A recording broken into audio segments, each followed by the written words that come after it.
Manchester United seperti menemukan cahaya yang telah lama hilang pada hari Ahad, 10 November. Di bawah tangan dingin Ruud van Nistelrooy, Setan Merah melibas Leicester City dengan skor 3-0. Ini bukan sekadar kemenangan biasa, tetapi simbol kebangkitan tim yang perlahan-lahan menemukan kembali DNA mereka yang hilang. Di bawah kilauan lampu Old Trafford yang megah, Manchester United pernah berlari kencang, mencetak kisah legendaris dalam sejarah sepak bola dunia. Stadion yang mereka juluki Theatre of Dreams itu tak hanya menjadi arena pertandingan, tetapi panggung di mana mimpi-mimpi besar terlahir dan sejarah gemilang tertulis. Nama-nama besar bergema di lorong-lorongnya, dari era George Best yang magis hingga David Beckham yang anggun dan tentu saja Sir Alex Ferguson yang membawa Setan Merah pada masa kejayaan emas. Bruno Fernandes, sang gelandang Portugal, menjadi bintang pada malam itu. Ia terlibat langsung dalam ketiga gol yang tercipta, seakan memimpin pasukan menuju sebuah kemenangan penting. Dimulai dengan gol pertama yang ia ciptakan, Fernandes tidak hanya menjadi pencetak gol, tetapi juga penyalur kreativitas. Asisnya untuk Alejandro Garnacho adalah bukti nyata betapa dia menguasai lapangan. Namun, meski kemenangan ini memberikan secercah harapan, perjalanan Manchester United masih jauh dari selesai. Posisi mereka yang tertahan di urutan ke-13 dengan 15 poin dari 11 pertandingan menunjukkan bahwa kebangkitan ini masih jauh dari sempurna. Ruud van Nistelrooy, meski membawa tim meraih 3 kemenangan dalam 4 laga, tidak bisa mengelak dari kenyataan bahwa MU masih berada dalam proses panjang menuju kesuksesan.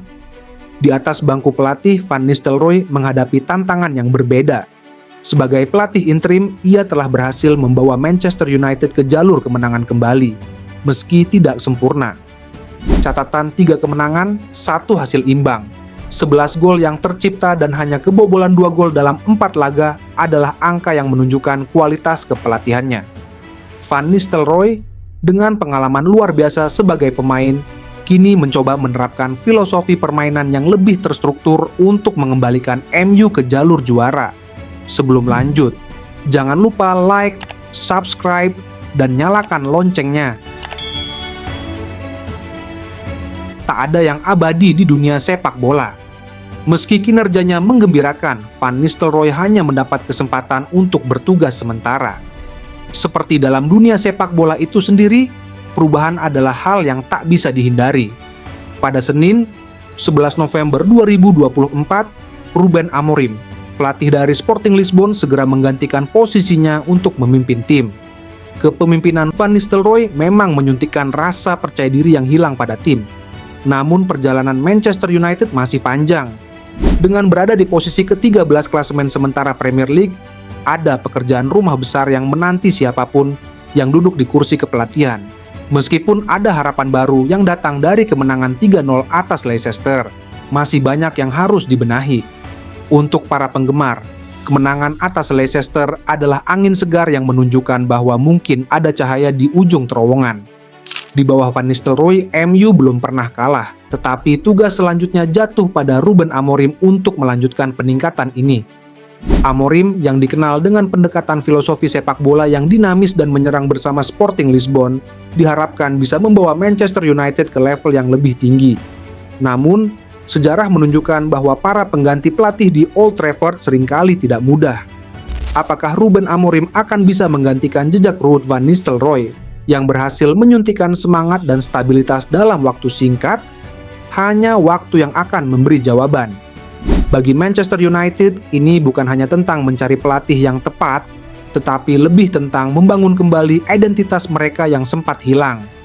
Kemenangan atas Leicester adalah langkah kecil menuju pemulihan, dan siapapun yang mengambil alih bangku pelatih harus siap menghadapi tantangan besar untuk mengembalikan MU ke puncak kejayaannya. Ruben Amorim, yang sebelumnya sukses membesut Sporting CP, dikenal dengan pendekatan taktisnya yang inovatif dan kemampuan dalam mengembangkan bakat muda. Di bawah kepemimpinannya, Sporting CP berhasil meraih gelar liga dan menunjukkan performa impresif di kompetisi Eropa.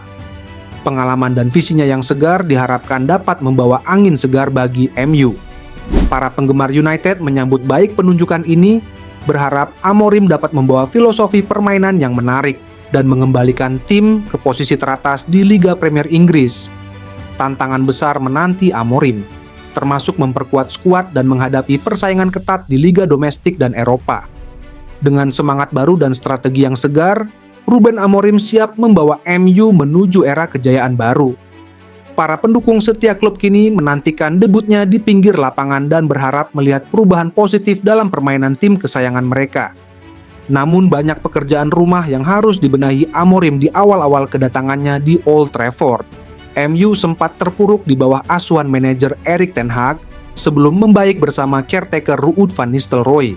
Setidaknya ada 4 prioritas mendesak yang harus dilakukan Amorim bersama Manchester United.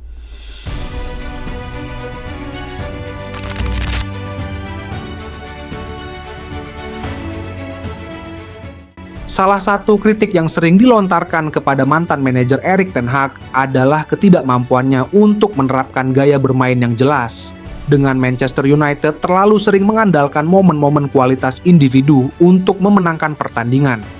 Amorim harus menciptakan identitas sepak bola yang jelas di Old Trafford dan akan sangat menarik untuk melihat apakah ia akan menerapkan formasi 3-4-3 yang menjadi andalannya, yang telah terbukti sangat sukses di Sporting. Melakukan perubahan drastis di tengah musim tentu tidak mudah, namun Manchester United membutuhkan gaya permainan yang jelas di bawah Amorim. Jika ia memutuskan untuk membawa formasi 3-4-3 miliknya, seharusnya ada perbedaan yang nyata dalam permainan tim. Amorim akan memiliki waktu untuk menyesuaikan diri dengan lingkungan barunya selama jeda internasional pada bulan November. Namun, setelah itu, ia akan dihadapkan pada jadwal pertandingan yang padat, dan harus ada peningkatan besar dalam kualitas permainan yang telah ditampilkan sepanjang musim ini.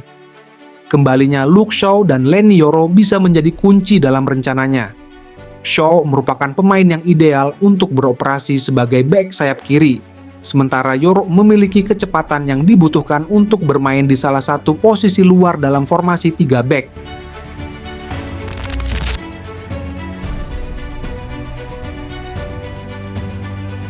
Kembalinya Kobbie Mainoo yang tidak lama lagi pasti akan menjadi kabar gembira bagi Amorim, terutama karena lini tengah adalah area yang memerlukan perhatian khusus dari pelatih kepala baru.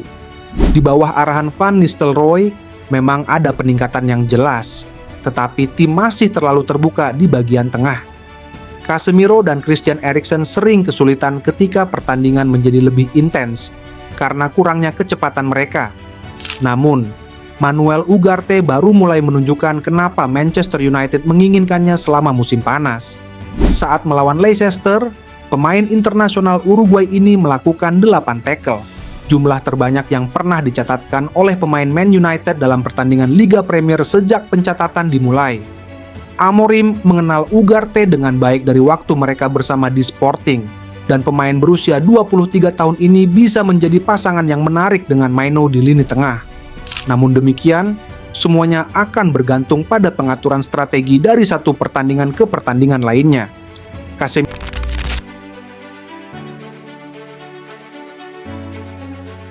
Alejandro Garnacho telah mencetak 7 gol untuk Manchester United musim ini, sementara performa terbaiknya di bawah asuhan Van Nistelrooy.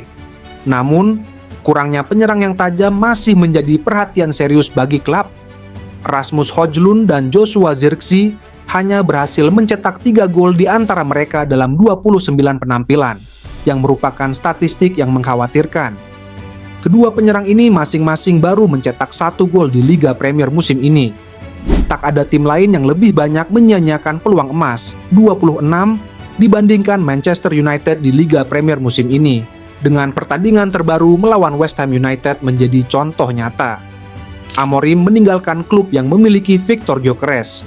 Dengan pemain internasional Swedia tersebut mencetak 23 gol luar biasa dalam 18 penampilan di semua kompetisi selama musim 2024-2025. Pelatih kepala baru tidak memiliki kemewahan bekerja dengan penyerang yang produktif di Old Trafford. Namun ia harus menemukan cara untuk meningkatkan produktivitas tim di lini depan, atau mereka akan kehilangan kesempatan untuk bersaing memperebutkan posisi di kompetisi Eropa.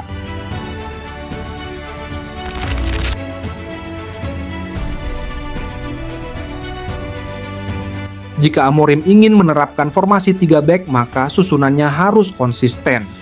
Ten Hag terlalu sering melakukan perubahan pada posisi back tengah, bahkan di tengah pertandingan. Dan hal ini tidak boleh terjadi jika tim ingin meraih kesuksesan. Jonny Evans kembali membuktikan dirinya sebagai pemain yang dapat diandalkan musim ini.